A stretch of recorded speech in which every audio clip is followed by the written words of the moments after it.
Coming up on News 8's Chronicle, Growing Hope. It's life or death for these kids. Everyday parents flooded the state capitol to fight for their children's health and change the law.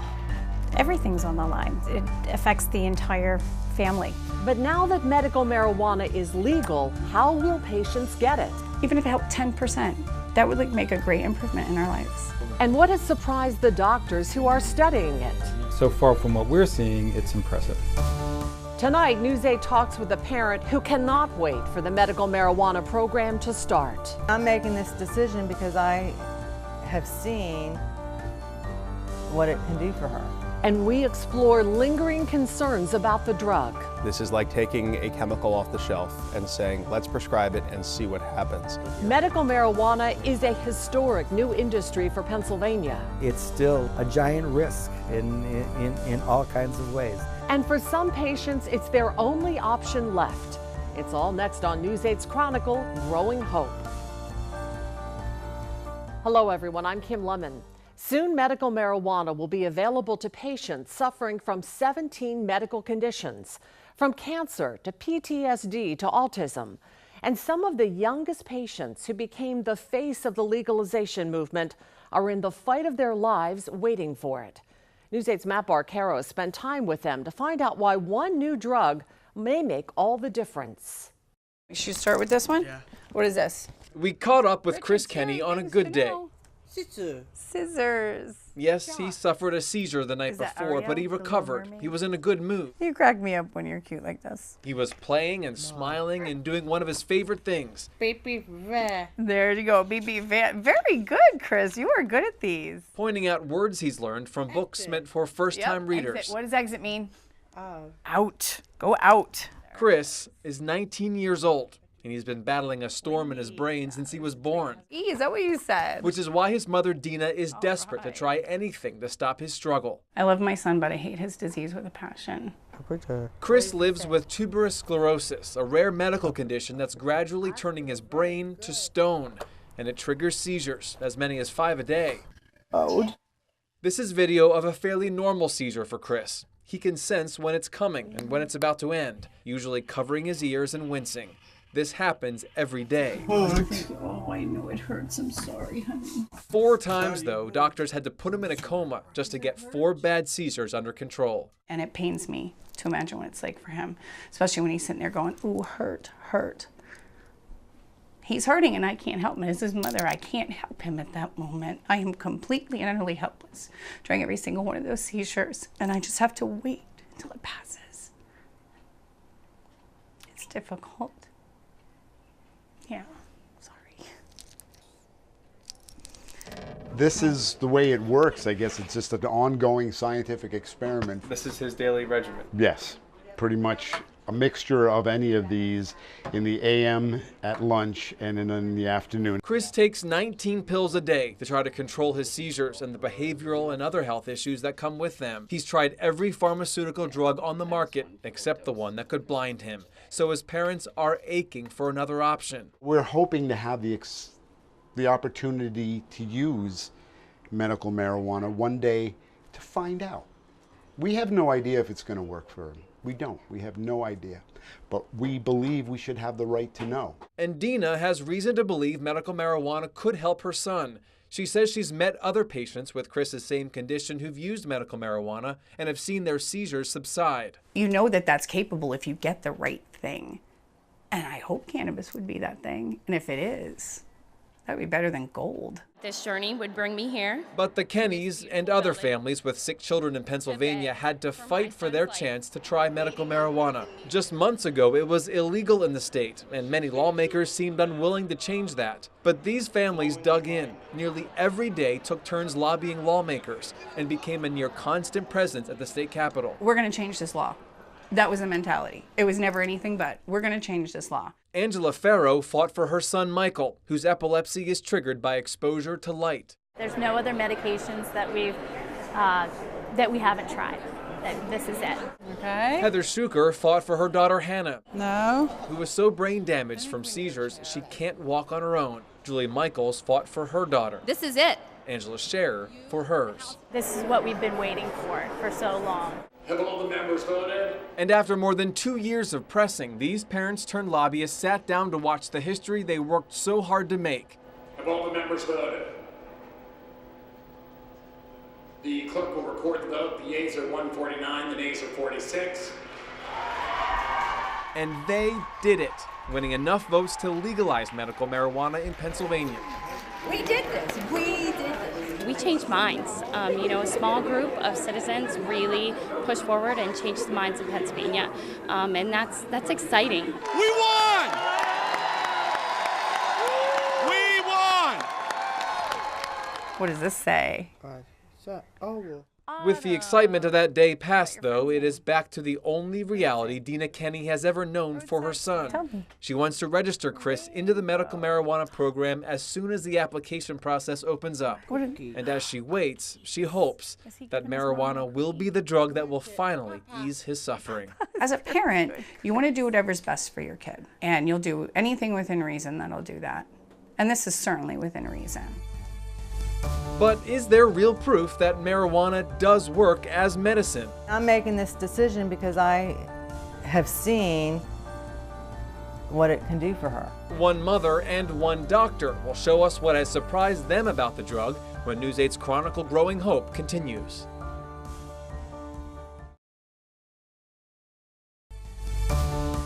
Welcome back to News 8's Chronicle Growing Hope. As you have seen, many patients are waiting for the chance to use medical marijuana. But does the drug work as medicine? Some Susquehanna Valley families believe they already have proof, and one showed it to News 8's Matt Barcaro. You see the flowers out there? Right out the window? As hard as she has tried, Luann Speece has never been able to have a conversation with her daughter Diana. The words just aren't there.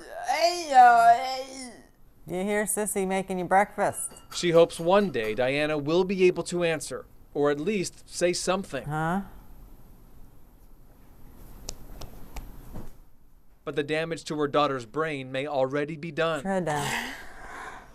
Diana has never known life without seizures. She suffered her first one when she was just 9 days old and seized so many times a day her family couldn't count them. She even knocked her front teeth out from repeated convulsions on the ground. This is video of a seizure her family shared with us to better understand Diana's daily challenges. All right, sweetie. You're okay, baby doll. But as bad as it looks, her mother says this actually is an improvement, and she's risking a lot to get it. For more than 2 years now, Luann has been breaking the law, getting medical marijuana oils shipped to her house so she can give doses of them to Diana. Let's stop this. Let's get your oil, because I want to give you a drink with it. She plans to continue the treatments even though it's not yet legal for her adult daughter to be on the drug, and won't be for at least another year. So in your opinion, is this working? Is this helping your daughter? Yes, absolutely. I have no doubt. Luann says because of the medical marijuana treatment, the frequency of Diana's seizures has dropped considerably. She'll rarely seize during the day anymore, and the seizures she has are shorter. But beyond that, Luann says Diana now keeps eye contact, laughs at jokes, Put the horse in. and shows that she's listening. Almost there. I describe it somebody that is blind and miraculously gets their sight back, and they're looking around at everything and seeing things for the first time. After 18 years, her daughter's personality is back. Yeah, absolutely. I think she's more aware than she's ever been. So why then are a few drops of plant-based oil able to help Diana when bottles of prescribed pills over the years have not? You know, it's very high amplitude and then suddenly a flattening. Diana's doctor, Todd Barron, is trying to figure that out. You'll notice the significant difference. He's a neurologist at WellSpan York Hospital and is studying the effectiveness of a pharmaceutical version of medical marijuana on patients with epilepsy. So far from what we're seeing, it's impressive. 11 patients from children to adults are currently in his study. Dr. Barron says a vast majority of them have seen the number of their seizures cut in half while on the drug, and a few of them are now seizure-free. I have one young woman I've been taking care of probably for 15 years, and it's the first time I ever heard her voice. I mean, she is not having seizures and she's loud. Previously, she was often very sleepy in the office, either from medications or seizures. Why the marijuana-derived drug seems to work, though, is not yet known. Doctors are still studying how it interacts with the brain. EEG right there. But Barron told us he would absolutely prescribe the pharmaceutical version of the drug if and when it's approved by the FDA. My suspicion is that this will be a medication that will be effective for some patients, not all.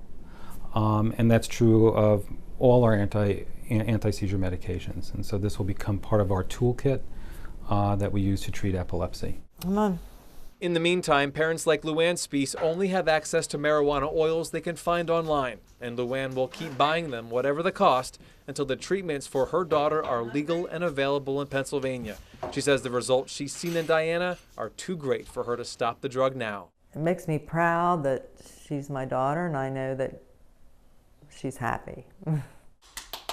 That's what matters. So when will patients like Diana be able to start buying medical marijuana legally? And what has to happen until then? There are a lot of moving parts with this. We sit down with 3 key players in the discussion when News8's Chronicle Growing Hope returns.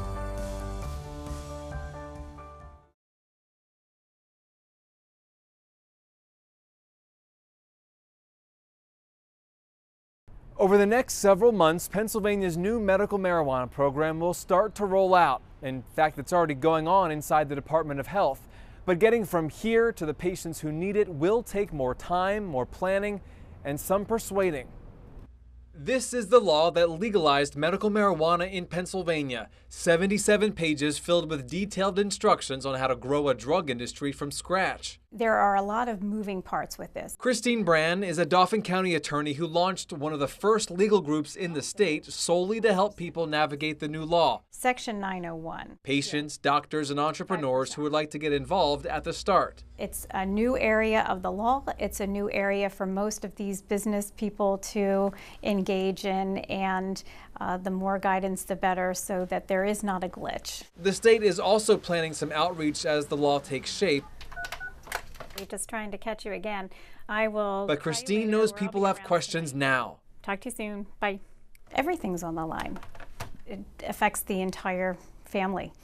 She knows. Again, he's stuck again. Because it will affect her family too. Whoa. Her son Garrett, a 5-year-old ball of energy, is one of the patients waiting for medical marijuana produced in Pennsylvania. Let's try. When he was a baby, doctors diagnosed Garrett with Dravet syndrome, a rare genetic disorder that triggers seizures. Should we turn Percy on? He's doing better now. Fewer seizures. But his family still does not want to wait much longer for the state to give him access to a drug that could change his life. I know that they are trying to do everything they can swiftly, but that sense of urgency is always there for us. We have a sense of urgency as well. Karen Murphy is the state health secretary. Her department will carry out the law and oversee it. Once in place, medical marijuana could be available to patients suffering from any conditions on this list, including autism, cancer, HIV/AIDS, and Parkinson's disease. It's a complex and consequential program for the state to launch in 2 years' time or less. If you were to say right now what the biggest challenge is in getting this from where it is now to off the ground, what would it be? I think the challenge is to make sure that we maintain the focus on the patient while developing all of the regulations in the other areas, such as growers and processors. As many as 25 permits will be issued to entrepreneurs to grow the marijuana and process it into oils. Eventually, medical marijuana could be sold in as many as 150 dispensaries throughout the state. And what about doctors? I mean, this won't work if the doctors don't recommend it. So how do you get doctors on board? It will require a strong engagement effort, but I do think that the physicians in Pennsylvania will eventually be supportive. But right now, the reality is many doctors do not support the law. And still today, the group representing Pennsylvania physicians, the PA Medical Society, has serious concerns with it, citing too many unknowns about medical marijuana. And the concern from the doctor's perspective is they wouldn't know what they're giving their patient. We wouldn't have the data to be as confident that we knew what the long-term benefits and risks are and what the short-term benefits and risks are from what we're prescribing.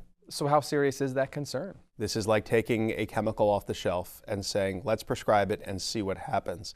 Dr. Scott Shapiro, chairman of the Medical Society, says more studies need to be done to assess the medicinal value of marijuana. Right now, the federal government classifies the drug in the same category as heroin and LSD. While it's true patients could experience a high from some medical marijuana treatments, Able to make a better Dr. Shapiro says it's unlikely the medicine would become a gateway drug or even used recreationally. Still, he would not be ready to recommend it. How important from a doctor's perspective is that this works the right way? We would love to have marijuana be able to treat or potentially cure some of these conditions which current treatments are failing patients. So while we don't know for certain yet if that will be the case, if it can be that magic bullet, fantastic. We would all welcome it. If it can't be, well, we don't want to be prescribing it in the wrong way either.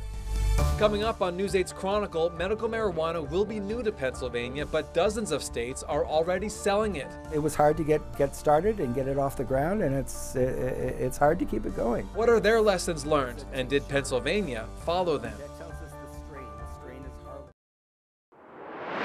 So far in News 8's Chronicle, Growing Hope, we've introduced you to patients who want to try medical marijuana, shown some promising evidence that the drug can work, and explained how the state would build the new industry. But are the state's expectations realistic? News 8's Matt Barcaro hit the road to find out. As Pennsylvania sets out on its medical marijuana journey, we are taking a trip of our own to see for ourselves how the industry is or is not working in other states. And we had plenty of places to go. Pennsylvania is now the 25th state to legalize medical marijuana in some form. So we headed south to a city that cultivates tourism, history, and for the last 3 years, medical marijuana. Washington, D.C. And in a town known for its iconic monuments and buildings, we almost drove by this one, a former immigration lawyer's office next to a liquor shop, one street from the Maryland line. But this is one of the places where the district's medical marijuana movement took root, and it's run How are you? by a rabbi. Good to see you. So what is this room called? Is this called? This is the dispensary itself. I mean, that's what we call it. Rabbi Jeffrey Kahn saw potential in this new budding business, so he opened the Tacoma Wellness Center in his neighborhood and started legally selling pot. So the menu, let's say, of medicines changes. This is out here. Yeah. Oh, here's. So yes, it could change. It changes several times during the day. On the day we visited, the dispensary offered 53 varieties of marijuana in the form of dried plants, each variety given a name and each listed as helping alleviate different medical conditions. It's good for stress and depression and pain, insomnia and lack of appetite. The Pennsylvania law does not allow for dried marijuana plants to be sold as medicine. Instead, Pennsylvania dispensaries will only be selling marijuana that's processed into oils and creams. Those kinds of medicines make up just a fraction of Rabbi Kahn's business. It's not the kind of variety that our patients can read about it in other states that are much bigger because there are thousands of strains, but we certainly have a really good selection of things that help our patients. But it was not easy to get this industry off the ground. No, and it still isn't. We're still struggling. And Kahn has a warning for anyone in Pennsylvania looking to help start the industry. This is not a get-rich-quick kind of thing, and it's not even a get-rich-slow kind of thing. DC's medical marijuana law was strict from the start. It limited the number of marijuana plants cultivators could grow at one time. So for months, there was not enough marijuana to sell. And DC's patients could not register for the program until the marijuana dispensaries opened. I can remember clearly in the first couple of months that we only had 3 patients, and if our third patient came, we knew we were done for the day because nobody else would be able to come.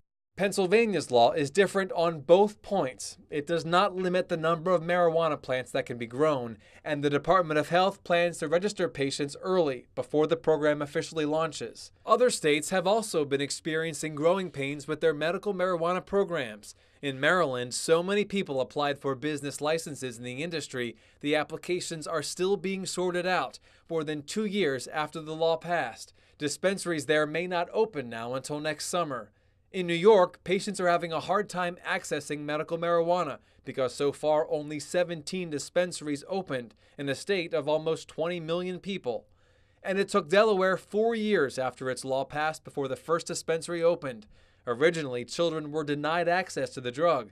Now they're included, but only if suffering from a short list of conditions. The Pennsylvania law is definitely one of the more solid medical marijuana laws. Karen O'Keefe with the Marijuana Policy Project keeps tabs on how states are rolling out their medical marijuana programs. She told us it appears Pennsylvania has learned some lessons from other states that went before it, but she still has concerns with how much the drug will cost patients, especially since Pennsylvania patients will only be able to buy marijuana in the form of oils and creams. And that could drive up costs substantially. Only 2 other states, Minnesota and New York, have similar provisions, and their costs are among the highest in the nation. But she believes the state's timeline to potentially start opening dispensaries by the end of next year seems realistic. Come on in. Okay, cool. We also told Rabbi Khan that timeline back at his dispensary in Washington, D.C. He wasn't as optimistic and offered this observation. It'll take at least twice as long and cost at least twice as much as whatever they're thinking. But in the end, I don't know anybody in the business who isn't happy and doesn't feel fulfilled and doesn't think they're doing something really worthwhile.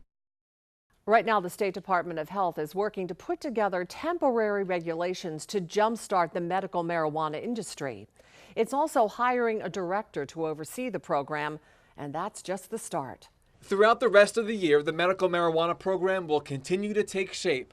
The state plans to reach out to physicians to get an estimate on how many patients could be signing up for the drug.